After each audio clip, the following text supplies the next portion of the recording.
I wasn't going to church for God, not really. After my grandfather died, I started going just to keep my grandmother company. Every Sunday morning without fail, she'd slip on her worn navy coat, the one that still smelled like cedar and mothballs, and I'd drive her the 30 minutes into town. She sat in the same spot every week, third pew on the left, hands folded, eyes shut tight like she was trying to hear someone whispering from behind the veil. I'd sit beside her, pretending to follow the hymns, my mind usually somewhere else entirely. That morning felt no different, until I saw her. She was sitting alone 2 rows ahead, far enough that I couldn't see her face clearly at first. Dark, coiled hair tumbled down her back like ivy, and she wore this faded forest green sweater that somehow made her seem out of place, too vivid, like someone painted into a black and white photo. I leaned forward, trying to see her better. When she turned her head, just slightly, our eyes met. Hazel. Not the soft kind. They had this strange depth, like pond water right before a storm, calm, but promising something beneath. I'd never seen her before. Not in that church. Not in town. And that alone was weird. Ours was the kind of place where new faces stuck out like broken fence posts. After the service, I caught up to her outside. She was standing by herself, arms wrapped around her waist, staring up at the steeple like she was trying to remember something. "Hey," I said, hoping my voice didn't betray how nervous I felt. "You new around here?" She looked at me with a smile that didn't quite reach her eyes. "Is it that obvious?" "Kind of. Small town. Everyone knows everyone." "I guess I'm the ghost at the feast," she said, chuckling lightly. I laughed, but something about her tone, it made my skin prickle. "Kaylee," she said, offering her hand. Cold fingers, dry. She didn't blink much. I asked where she was from. She tilted her head, like the answer was complicated. "Here. Sort of." We talked a while, nothing deep. But even when she joked, there was a hollow echo to it, like she was acting out a part. She gave me her number before walking off down the street alone. No car. No ride. Just the crunch of her boots on gravel until she disappeared around the corner. I turned back to the church to grab my grandmother, but she wasn't there. Odd. She always waited. I circled the building. Nothing. I finally found her sitting in the car, white as a sheet. "Who were you talking to?" she asked without looking at me. I blinked. "Just a girl. Kaylee." She clutched her rosary tight enough I thought it might snap. "There was no girl," she whispered. And then she started praying. I didn't sleep that night. My grandmother had refused to speak a word on the ride home, muttering her prayers under her breath like a metronome wound too tight. When we pulled into the driveway, she made the sign of the cross, twice, and told me not to mention the girl again, not at dinner, not in the house, not ever.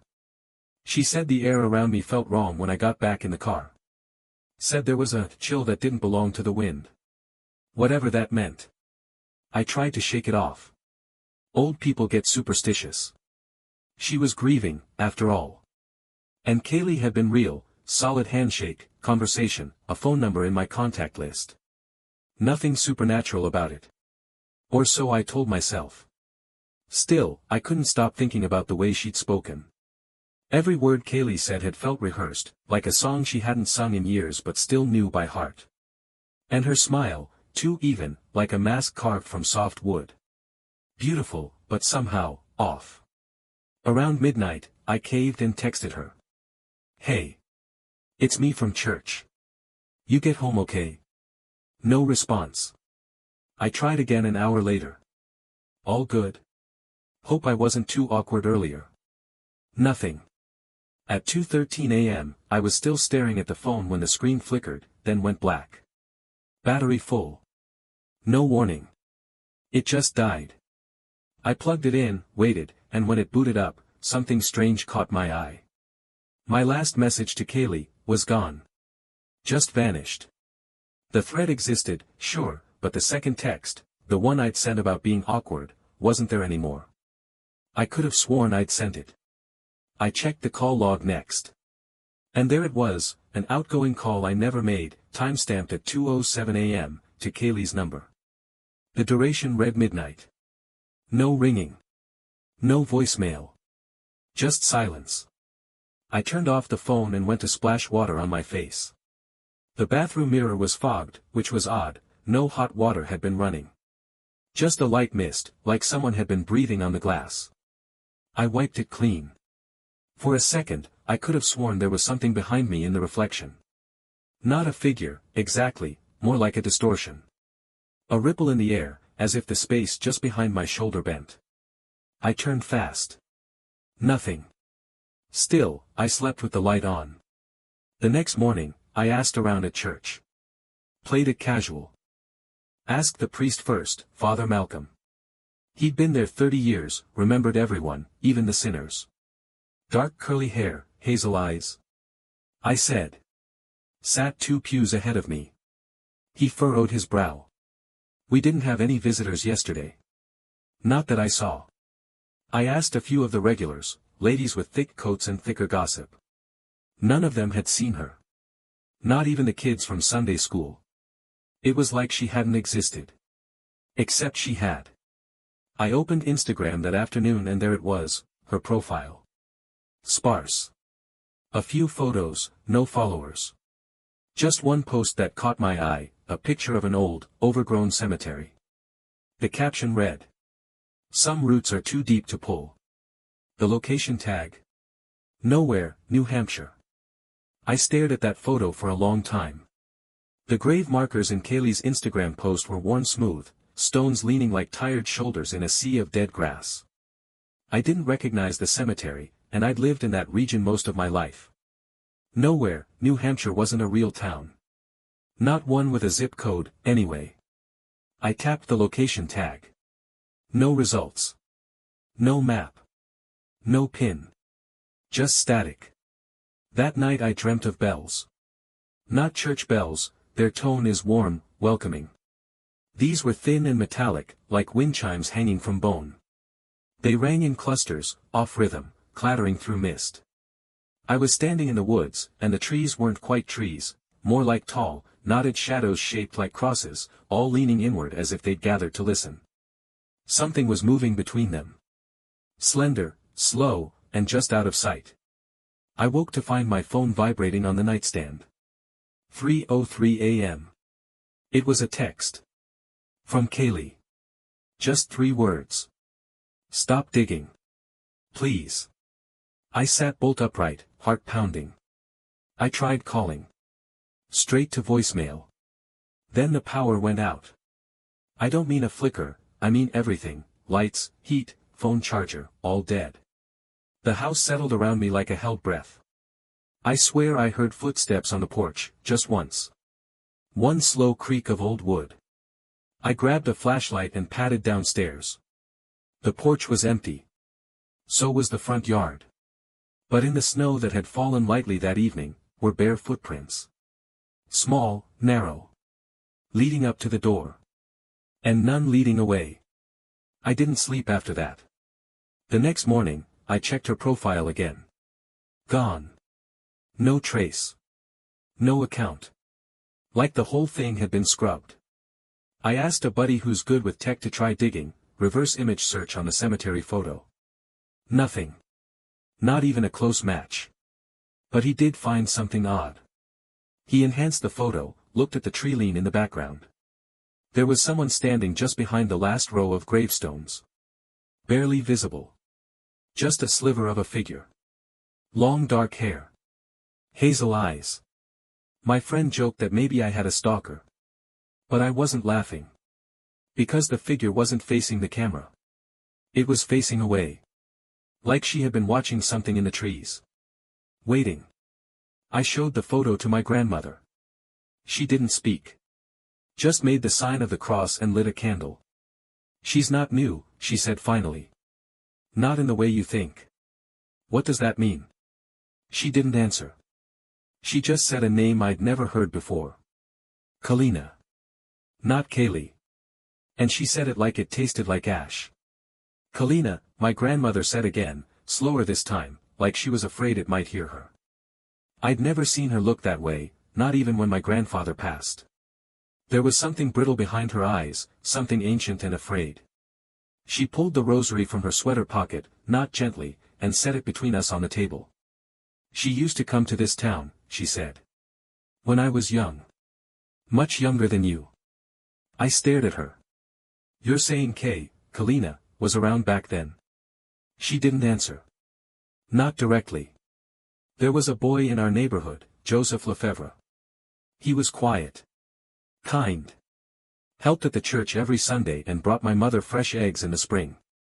He met a girl one winter, said she was passing through, staying with an aunt. Said she came to him in the cemetery one evening, crying at a grave that didn't belong to anyone. My skin crawled. He said she spoke strange. Not an accent. Like, her words were borrowed. Like she was learning how to be a person while she was already pretending to be one. She went quiet for a long time. What happened to him? I asked, barely above a whisper. No one knows. He went missing one night in March. Right before Easter. Some said he ran off. Others said he drowned in the quarry. But my father found something outside the church steps a few mornings after. What? She closed her eyes. A pair of shoes. Joseph's. Still laced. Still warm. And a dead bird, its neck twisted clean around, tucked inside them. The silence in the room felt unnatural. Pressurized. Like the air had thickened. She always shows up in times of grief, my grandmother continued. To boys who are lost. Lonely. Wanting something they can't name. My blood ran cold. She has many names, but only one face. And she never comes twice to the same place, unless she's been invited. I felt sick. I hadn't just invited her. I'd taken her number. Chased her down. Wanted her. But that was decades ago, I said. How could she still be? My grandmother gave me a look I'll never forget. Some things don't age, she said. They just wait. Later that night, I got another text. It was a voice memo. My thumb hovered over it for a long time before I played it. The sound that came through wasn't speech. It was a whisper. Multiple voices, overlapping in a language I couldn't place, rasping, clipped, like broken branches rubbing together. At the end, just one word I did understand. Drawn out like a hiss. Soon. I deleted the message. Not just from my phone, but from the cloud, the backups, everywhere I could think of. But the sound lingered. I'd hear it faintly when I closed my eyes. That layered whisper, like something circling above a shallow grave. I told myself I was imagining it. That's what people say when they're too afraid to believe what's real. A few days passed. No texts. No calls. No sightings. I started to think maybe it was over. And then Sunday came. I drove my grandmother as usual, the air between us thick with things unsaid. The church loomed ahead, white clapboard siding dulled by frost, the stained glass windows bleeding muted colors into the overcast sky. As we parked, my grandmother touched my arm. If you see her, she said, don't speak. I almost laughed. But something about the way she said it, flat, as though it were a rule of physics, killed the sound in my throat. I nodded.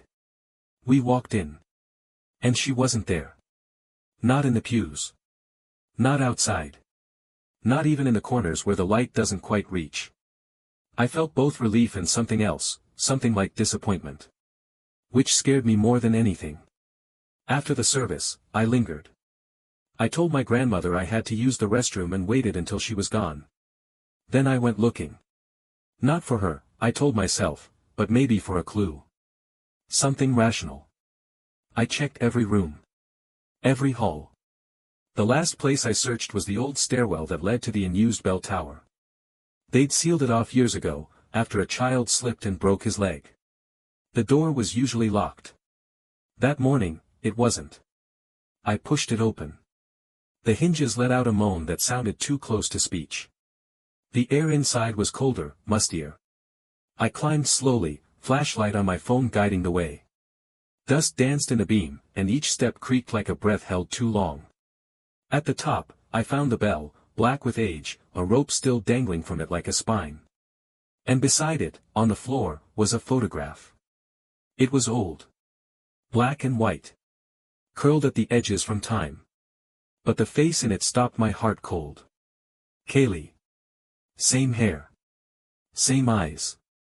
No mistaking it. She was standing beside a man in a military uniform, my grandfather. Young, smiling, unaware. On the back, written in faded pencil. Kalina, 1951. Do not follow her. I ran. I didn't go home. I didn't even think. I just got in my car and drove, the picture burning a hole in my coat pocket. The sky turned gray, then darker, then black. At some point I realized I didn't know where I was. I'd driven this stretch of road hundreds of times. But now, the signs were gone. The trees pressed close, too close, like they were leaning in, listening. My phone had no signal. The same 3 words blinked on the GPS. Recalculating route. And then. Just up ahead. A figure. Standing in the middle of the road. Still. Waiting. Dark curls. Hazel eyes. Barefoot in the snow. She lifted her hand and beckoned. And this time, I didn't stop the car. I pressed harder on the gas. And she smiled. I didn't slow down. The tires howled as I flew past her, and in that fraction of a second, headlights swallowing her in silver, I swear her eyes never blinked. She just stood there, calm as candlelight, watching me with that smile like she'd already seen the end of the story. For a moment, the road behind me looked clear in the mirror. Just trees and snowfall. No figure. No footprints. And then I heard the click. The unmistakable sound of the passenger door unlocking. I didn't look. I couldn't. But the temperature in the car dropped like a stone. My breath fogged the windshield, and the overhead light flickered once, then again. And then she spoke. Not with words. Not exactly. It was like hearing a voice inside my blood. Something scraping at the bones, sliding beneath memory. I don't remember everything she said. I've tried. It slips away, like water through old cloth. But pieces stuck. Phrases that echo when I try to sleep. You heard the bells. You opened the door. We do not knock. We are invited. He was the first. You might be the last. The car began to slow, not by my hand. I pressed the gas, harder and harder, but the engine groaned like it was dragging chains. And then came the worst sound of all. Breathing. Not mine. Not hers. From the back seat. Shallow. Wet. Wrong. I finally looked. No one was there. But the seat belt was buckled. Tight. I slammed the brakes and pulled over, tires spitting snow and gravel. I flung the door open and stumbled into the cold, gasping. I was alone on a road I didn't recognize. The trees were too tall here. And wrong. Gnarled and brittle, like driftwood. I turned back to the car, slowly. Empty. Lights off. But in the condensation on the inside of the windshield, 2 handprints had formed. Thin. Long-fingered. Pressed from within. The only sound was the wind. No birds. No engines. Just the hush of snow. I tried my phone. Dead. Not low battery, dead. Wouldn't power on. Wouldn't even vibrate. Then, from deeper in the woods, I heard the sound. Not a whisper this time. Not bells. It was laughter. Childlike. Muffled, like it came through earth and stone. It rose, died, rose again, never quite the same voice twice. And somewhere in that broken choir, I heard my own name. I didn't wait. I got in the car, locked the doors, and drove. No destination. No plan. Just away. But here's the thing. No matter which road I took. The snow never stopped falling. And my gas gauge never moved. Not up. Not down. It was like I'd been driving in a snow globe. And someone had just shaken it. Eventually, I stopped driving. Not because I reached anywhere, just because the road ended. One moment I was winding through pine-dark nothingness, and the next, my headlights lit up the edge of a clearing. Beyond it stood a house. Old. White paint peeled to gray. Windows tall and empty, like eyes that used to weep and forgot how. A wraparound porch sagged at the corners. Every part of it looked tired, but not abandoned. Occupied. There was no driveway. No mailbox. No path through the woods. And yet, my car idled there, facing it, like it had always known where we were headed. I should have reversed. I should have floored it, cursed myself, screamed into the dark. But instead, I opened the door and stepped out. The snow here was untouched. No prints. No sound. Not even the wind dared breathe. I walked to the porch. Each step on the wood groaned under my weight, not with decay, but with reluctance, like the house was trying to decide whether I was welcome. Or expected. The front door wasn't locked. Of course it wasn't. It swung inward without resistance, revealing a hallway lined with faded floral wallpaper. Lamps glowed dimly on narrow tables. A clock ticked somewhere deep inside, far too slow. And at the end of the hallway, a figure. Standing still. Waiting. She wore the same sweater as before, forest green. Her hair fell like shadow. But her eyes, they didn't blink. They shimmered. Like the surface of a pond about to be broken. "You came," she said. Her voice was soft, but wrong, as if a choir were whispering through her throat. "I didn't mean to," I managed. "I didn't. But you did." She stepped forward. The floor didn't creak beneath her. "You felt it, didn't you? Even before we met." The hollow. I swallowed hard. "What are you?" She tilted her head, and, for the first time, I saw her face change. Just for a moment. Not into something monstrous. Not something with fangs or rot. Just older. Worn. Tired. Beyond time. "You called me Kaylee," she said. "But that name is just the dress I wear. Would you call a river by the sound it makes?" "What do you want from me?" I asked. She smiled. "I want nothing. I am only here because you wanted something." And she held up her hand. There, resting in her palm, was my grandfather's dog tag. It gleamed like it had just been polished, catching the light from nowhere. "I found him here too," she whispered. And suddenly the house breathed. Not metaphorically. The walls shifted outward, then in. The ceiling flexed like a lung. And from the rooms beyond the hall, I heard it. Not laughter this time. Weeping. Low, human, and hopeless. And I realized. I knew those voices. The dog tag burned cold in her palm. She didn't offer it, just showed it to me, like proof, or bait. "I miss him," I said before I could stop myself. "My grandfather." Her eyes softened. "Almost. But it wasn't him you were looking for when you came here." The walls pulsed again. This time, the sound came not from behind me, but above. Footsteps. Slow. Pacing. Then another, dragging. "Who else is here?" I whispered. She didn't answer. Instead, she turned and walked down the hall, motioning for me to follow. Something in me screamed to run. But my feet, traitors to my soul, moved. We passed rooms. Too many. The house stretched on, deeper than it should have. Some doors were cracked open, revealing only darkness inside, like ink that hadn't finished drying. Others were shut, sealed with nails not hammered by hand. But then she stopped in front of a room I recognized. It was my grandfather's study. Not a replica. Not similar. His study. The same dent in the leather chair.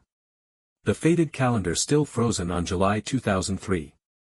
A faint scent of pipe tobacco and wood polish drifted out as the door creaked open. I stepped inside, heart pounding.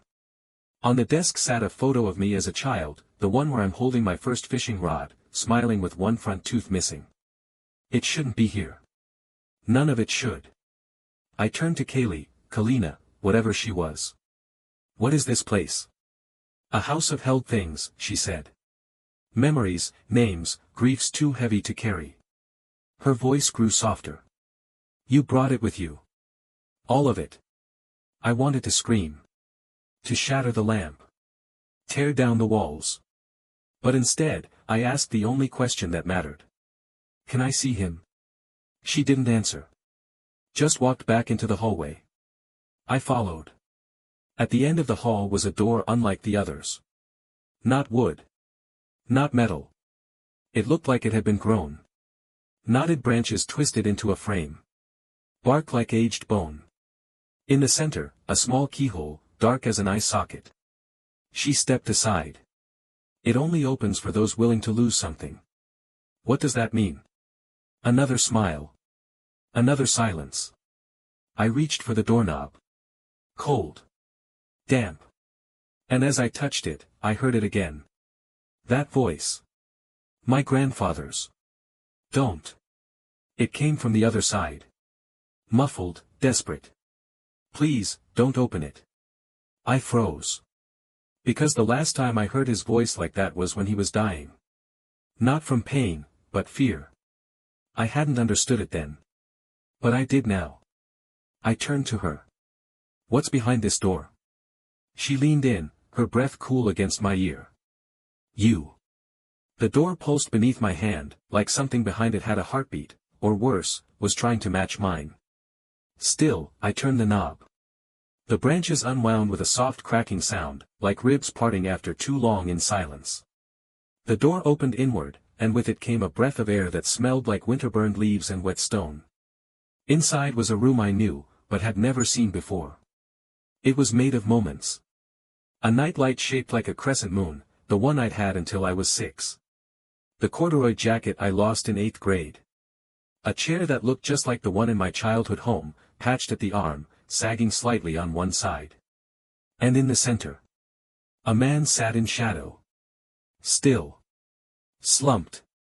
Asleep or waiting. I stepped inside, the floor soft beneath my feet, like I was walking on pressed leaves and whispers. The door shut behind me without sound. Grandpa? I said. No answer. Grandpa, it's me. He stirred. Slowly, like something underwater remembering how to breathe. His head lifted, and I stepped back in shock. It was him. But wrong. His face flickered. Eyes too deep set, cheeks sunken like they'd been carved rather than aged. His lips moved, forming my name, but the sound didn't come from his mouth. It came from all around the room, layered and echoing. You came looking. You followed the bell. I fell to my knees. I just wanted to understand. I wanted to know what happened to you. Why you looked so scared when. His eyes twitched. His mouth widened into something like a smile but too strained, too tight, as if someone else was pulling the strings behind his skin. She wore a different face, for me. I said yes. And then, his voice broke, genuine this time. I'm sorry. I thought I could leave. I took a step forward. His form shimmered. And then, shifted. One moment he was my grandfather. The next, he was me. Sitting in the same slumped position, same jacket, same face. But hollow-eyed. A dry trail of blood beneath one nostril. A thread of hair pulled from the scalp and looped around one finger. Stop, I whispered. This isn't right. From behind me, the voice returned. Her voice. Grief is a map, she said. And you followed it too well. I turned. She stood at the edge of the room, eyes dark now, not hazel, but a depthless, ancient black. Her face was still Kaylee's, but the expression belonged to something else. Why me? I asked. Why anyone? She stepped closer. And her answer came in a whisper that was not unkind, but final. Because you opened the door. The room began to collapse, not in rubble, but in memory. The light faded, the objects turned to smoke. Even the air tasted like forgetting. I tried to speak. But my voice stayed in my throat. And then. I was alone. I woke in my car. Engine off. Windshield cracked. Snow falling in slow, lazy spirals. The clearing was gone. The house, gone. The trees now stood in familiar shapes again, tall pines I recognized from my childhood. A road sign in the distance read Glenvale, 3 miles. I checked the time. Sunday. Just after 9. As if no time had passed at all. The photo of my grandfather's study lay in my lap. No dog tag. No footprints. Just the photo. And something scrawled on the back now, in a hand I didn't recognize. You came back. Not all do.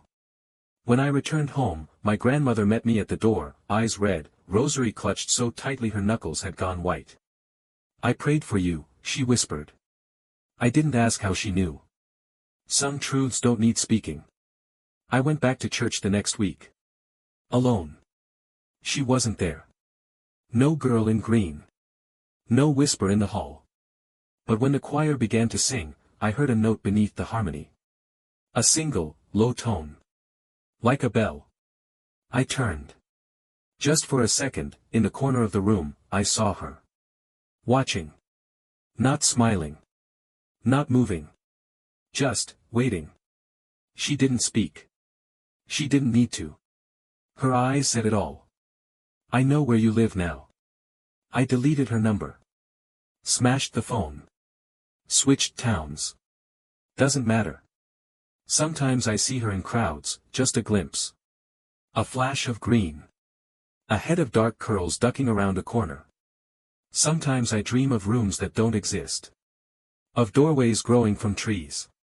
And sometimes, when I'm alone, I hear the bells again. Not loud. Not angry. Just, calling. Calling the way a river calls to stone. And sometimes, I still feel that hollow. That little ache inside my chest where something is always missing. That's how she finds you. Not with blood. Not with fire. But with want. And once you open the door, she never truly leaves.